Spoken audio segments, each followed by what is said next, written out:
pjnet.tv. Sorry to keep you waiting. We're having some connection issues, but we're ready to go. Our bumper's running. Jake is standing by. We're recording, streaming, counting down to Studio 33 Alpha, starting now.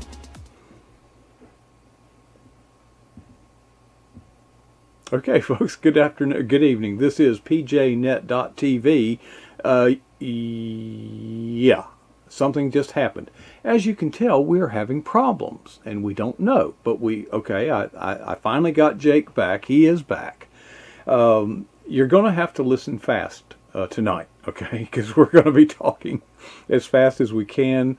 We don't have a lot of room to make good for Jake to say some things. But Jake, we're really just kind of following up on, or there's Jake, folks, or what's left of him. How much have you lost? Oh, there he goes again. All right. Maybe he'll be back. You think? Okay, there he's back. We are having a good time tonight, my man. Yeah, no doubt. And it's weird. It's showing me there. You disappear, but I guess I disappear when you disappear. Well, something is amiss. That's for sure. How much weight have you lost, Jay? 85. So between 85 and 90, somewhere in there. And how long did that take? It took, most of it was lost from June 2020 to December, and then about 10 more since then, but been able to maintain it. I've got another 15 or 20 I want to get off. It's just kind of get to a point where you just can't push through that last bit. So that's where I'm at. So, okay. So tonight, I ran out of a Bible study. So I mentioned it before a few times that we have a study going on where our movement here, my church locally, we're trying to do groups. We call them connection groups, and different areas around the region. We have one happening tonight, full house, great time. It starts at 6, tends to end at 7:30. I was going to run across town, get home and do that. 7:50, I just had to say, hey, I got to go. And so I just jump up and hand it off to somebody. And everything was ready to go except my power cord. I left the power cord to my laptop. So anyway, and then we have connection issues. But anyway, so glad to be here. What can go wrong? I think. No, who knows? Every time. We're actually kind of following up. We didn't have enough time. We got on a roll last month when you were on, and we were on a roll and out of time. But I think I was expressing my contempt for church culture, or no, the enterprise, the way we're doing church. But how much money is poured in the top of the funnel, and how much is trickling out the bottom in direct ministry, so to speak, or outreach. And you have a heart for that, and I'll let you express your concerns, and I have a few of my own. Yeah. So I mean, last month I was teaching through.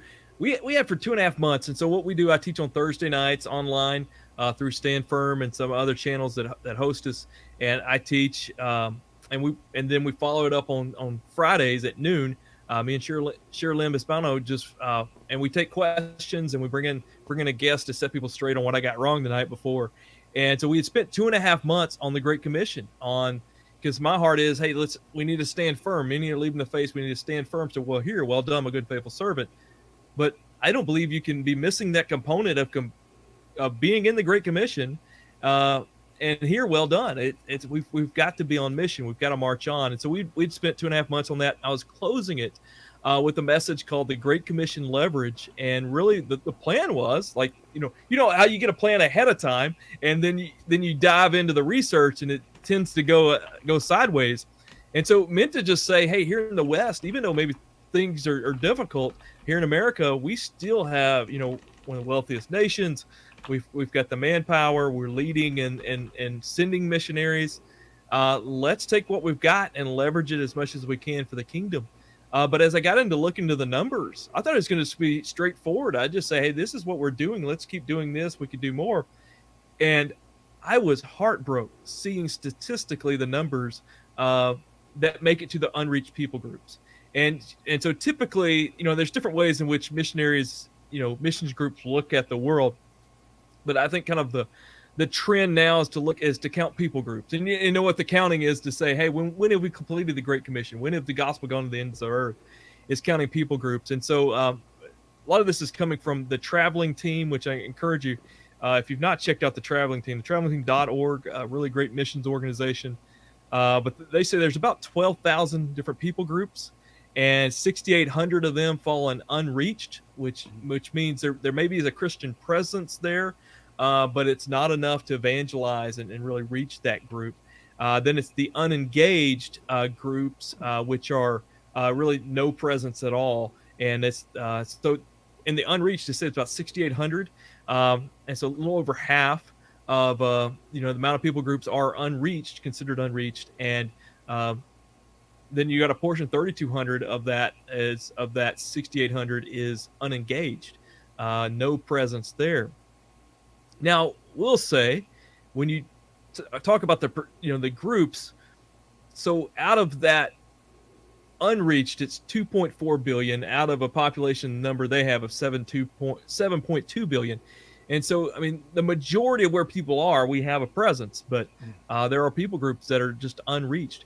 But what shocked me was, one, the amount of money that comes in and funnels into the church and ministries, but then the amount that make it to that unreached, that unengaged people group is just insane. So worldwide, the income of church members is $42 trillion.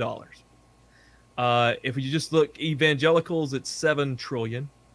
And then giving to causes is $700 billion, which I'm not quite sure the breakdown of percentage of that, but it's quite a bit less than we would say even 10% of that 42 trillion.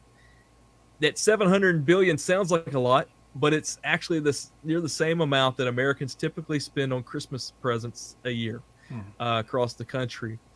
But out of that 700 billion that's given to Christian causes, only 45 billion of that makes it to missions, and that's 6.4% of all given to Christian causes makes it to missions.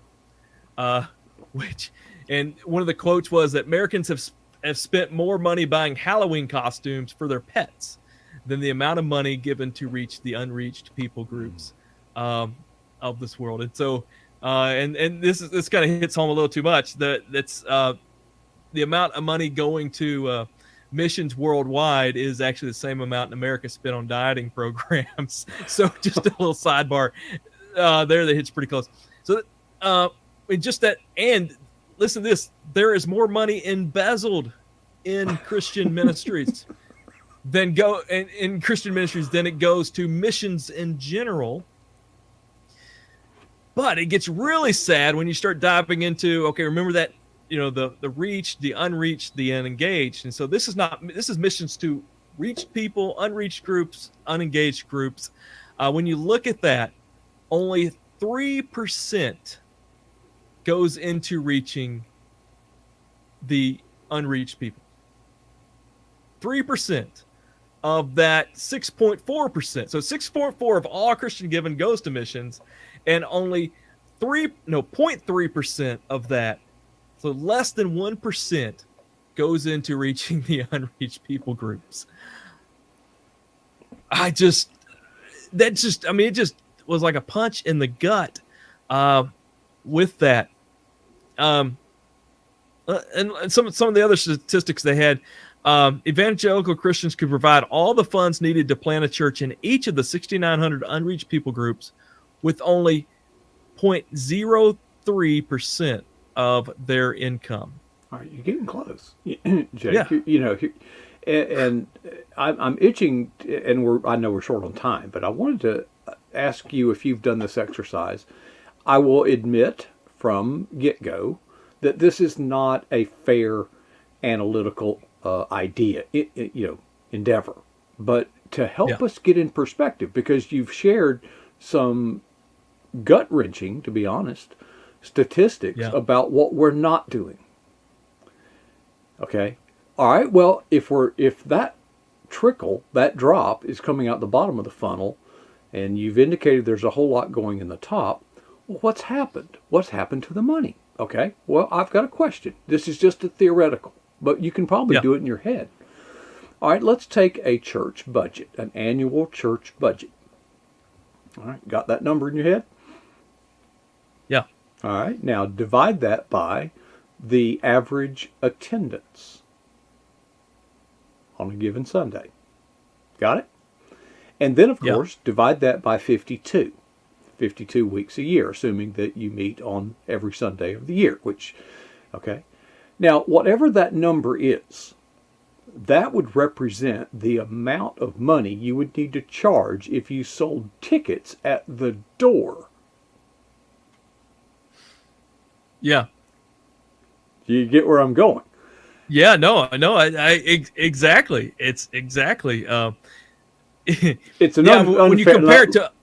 Let me be fair. The church does more than hold worship service on Sunday morning. Right. I know that. Right. I know that. But I'm trying to help get a bird's eye view of what are we doing?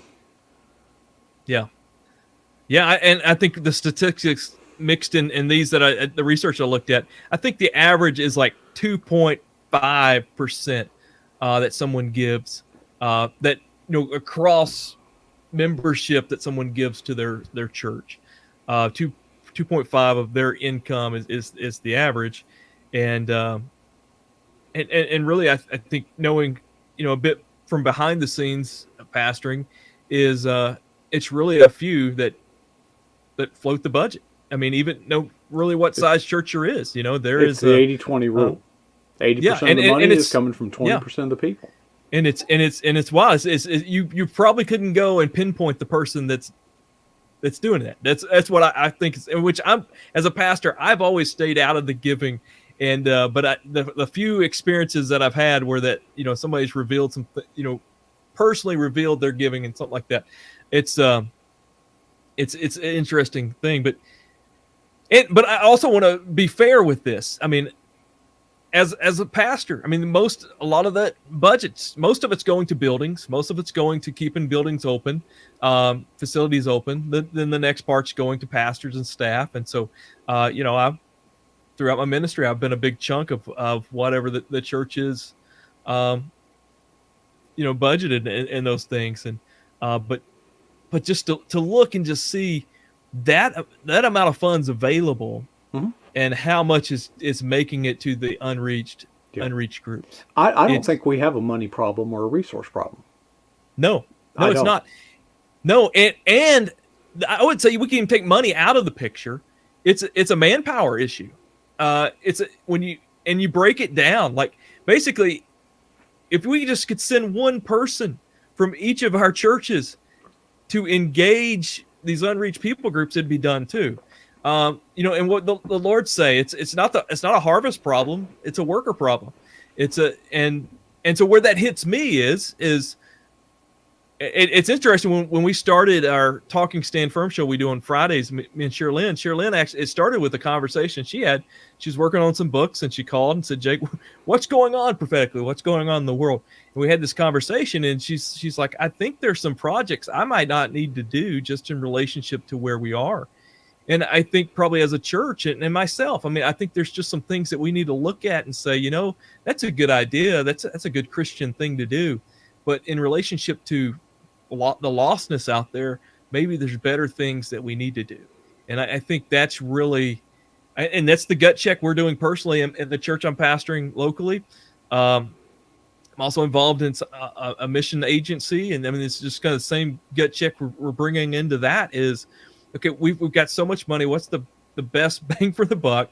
Locally as a church, we're like, okay, we're going to invest some time in church. How can we invest our time where we're directly connecting into the Great Commission and directly connecting into reaching lostness? And we've made that shift, and it's interesting the conversations because we want to start saying, okay, we want to do this, but then you back up and say, okay, is that just for us to do something we enjoy within church life? There's nothing completely wrong with that. But how could we take that time, that energy, those resources, and plug it in directly to making, reaching someone that's lost. And so that's been just personally just the what I'm taking out of this is, I mean, yeah, you can look at the finances. I think it shows where our hearts are and what's going on, but ultimately it's a manpower problem. We know the Lord will provide. He'll provide what's needed. We've just got to be on mission. Well, Jake, I would love to take this even further, but folks, what we have heard tonight is, I'll take it from the chat room, staggering. And none of this is to imply, Jake, that our professionals, our pastors and our ministers are sinister or charlatans. No. I'm not suggesting that. Please don't understand what I did not say. Yeah. But I think that it's very easy for the congregation to hold ourselves into account with regard to stewardship. But at some point, the storehouse has to be held in account for its stewardship. Yeah. And yeah. And I don't think it was with bad intentions. But at the same time, I'm glad that you took the bird's eye view, step back and say, what are we doing? How much work are we actually getting done? How much traction are we getting? And where's it going? Yeah. I mean, you need envelopes to send out. I mean, just today, I received a package of envelopes to myself, my wife, and my daughter, who no longer lives here, from our church to turn in our offering to. Yeah. My daughter hadn't lived here in 2 years. Yeah. Yeah. It's almost like it's the federal government, Put them in charge. Well, I've been on the other side of that. No, I get it. Yeah. No, I shared the money number, but let me just throw just real quick the manpower numbers. So there's 400,000 missionaries sent into foreign fields, and that can be from the U.S. somewhere, because I think 127,000 of them are from the U.S., but just worldwide, 400,000 engaged. There's only 13,000 engaged in the unreached people groups. 3.3% of all missionaries are the only ones with unreached people groups. There's 30 to 1 missionaries. Another group looked at and said, when you take missionaries from the reached world to the unreached world, and then just one more statistic, when you take the full-time Christian workers in the world, 5.5 million workers, and you get to the unreached people group, there's only 20,000, which represents 0.37%. Less than half a percentage point are in the unreached people groups. And, and not to say, we know, I mean, there's people right across the street from me that need to hear the Lord. It's not just, these unreached people groups, but these are places that completely do not have the gospel, and we're not putting the resources or the manpower there. And then I think that's, if we see that, then we also realize how little we're dealing with lostness just all around us. Jake, I'm sorry, man. We got to go, but thank you. I'm glad you spoke up. We could go on another hour. I think you've made the point, and thank you for sharing what God has laid on your heart, because we need to hear it. It ain't pretty. It's a punch in the gut. All Absolutely. Right, thank you, sir. Appreciate it. All right, folks. Yeah, we went a little long trying to make up for a little lost time, but don't go away. At the bottom of the hour, which is right around the corner, we've got a first-time guest who will be joining us, and I hope you'll stay tuned for that. While we're waiting, ask yourself these 2 questions. What is the boldest thing you've ever done for Jesus Christ? Second question, how long ago was that? The report card we heard tonight wasn't very good. So whatever your answers are to those 2 questions, I hope we're not satisfied with them.